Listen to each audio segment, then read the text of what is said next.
ನೋಡಿ, ಥ್ರಿಲ್ಲರ್ ಮೂವೀಸ್ನ ನೋಡೋಕೆ ಎಷ್ಟು ಎಕ್ಸೈಟಿಂಗ್ ಆಗಿರುತ್ತೋ ಮಾಡೋದಕ್ಕೆ ಅದಕ್ಕಿಂತ ಚಾಲೆಂಜಿಂಗ್ ಆಗಿರುತ್ತೆ. ಯಾಕಂದ್ರೆ ಇದು feel good cinema, rom com movies ತರ ಅಲ್ಲ. ಸ್ವಲ್ಪ ಲಾಜಿಕ್ ಮಿಸ್ ಆದ್ರೂ ಸಿನಿಮಾ ಕಂಪ್ಲೀಟ್ಲಿ ಹಾಳಾಗ್ತಾ ಹೋಗುತ್ತೆ.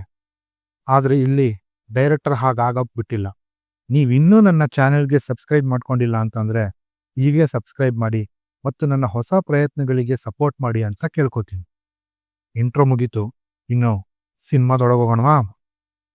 11 directed by Lokesh, starrer by Naveen Chandra Abhirami and Riya ಹರಿ.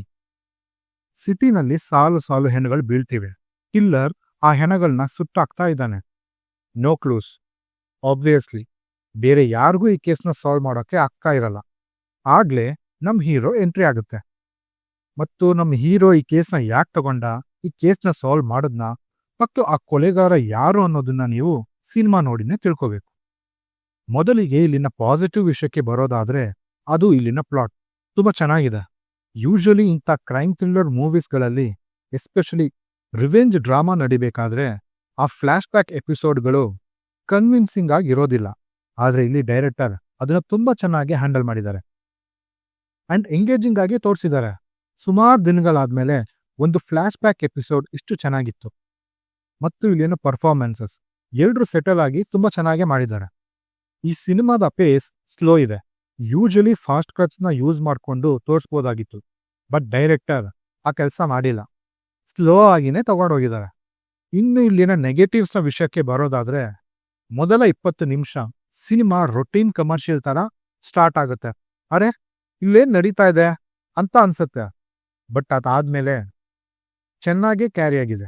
ಆಮೇಲೆ ನನ್ಗಿಲ್ಲಿ ಇನ್ನೊಂದು ನೆಗೆಟಿವ್ ಅಂತ ಅನ್ಸಿದ್ದು, ಅರೆ ಹತ್ಯೆ ಮಾಡಿರೋ ವಿಲನ್ಗೆ ಇನ್ನೊಂದು ಮಾಡೋದ್ ಕಷ್ಟ ಆಗ್ತಿತ್ತಾ ಅಂತ. ಬಟ್ ಅದಾದ್ಮೇಲೆ ಅದಕ್ಕೂ ಒಂದು ಲಾಜಿಕ್ನ ಕೊಟ್ಟು ಎಂಡ್ ಮಾಡಿದ್ದಾರೆ.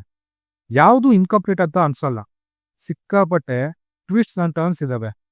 ತುಂಬಾ ಕನ್ಫ್ಯೂಸ್ ಮಾಡ್ತಾರೆ. ಬಟ್ ಅದೇ ಅಲ್ವಾ ನಮ್ಗಿಷ್ಟ ಆಗೋದು.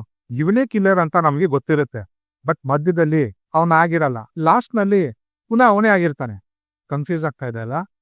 ಓವರ್ ಅಲ್ಲ ಗೆಲ್ಬೇಕು ಅಂತಂದ್ರೆ ಸಿನಿಮಾ ನನಗೆ ಕಂಪ್ಲೀಟ್ಲಿ ವರ್ಕ್ ಆಯ್ತು. ನೀವೇನಾದ್ರೂ ಈ ಸಿನಿಮಾನ ನೋಡಿದ್ರೆ ಹೇಗನ್ನಿಸ್ತು ಅಂತ ಕೆಳಗಡೆ ಕಮೆಂಟ್ ಮಾಡಿ ತಿಳಿಸಿ. ಇನ್ನು ಈ ಸಿನಿಮಾನ ನೀವು ನೋಡಿಲ್ಲ ಅಂತಂದ್ರೆ ಅಮೆಜಾನ್ ಪ್ರೈಮ್ ನಮ್ಮ ಕನ್ನಡ ಭಾಷೆನಲ್ಲೇ ಅವೈಲೇಬಲ್ ಇದೆ. ಹೋಗಿ ನೋಡಿ, ವರ್ತ್ ವಾಚ್ ಅಂತ ಹೇಳ್ತೀನಿ. ವಿಡಿಯೋನ ಮುಗಿಸುವಂತ ಸಮಯ ಆಯ್ತು. ಮುಂದಿನ ವಿಡಿಯೋದಲ್ಲಿ ಸಿಗೋಣ ಅಂತ ಹೇಳ್ತಾ ನಾನಿನ್ನು ಹೋಗ್ಬಿಟ್ಟು ಬರ್ತೀನಿ.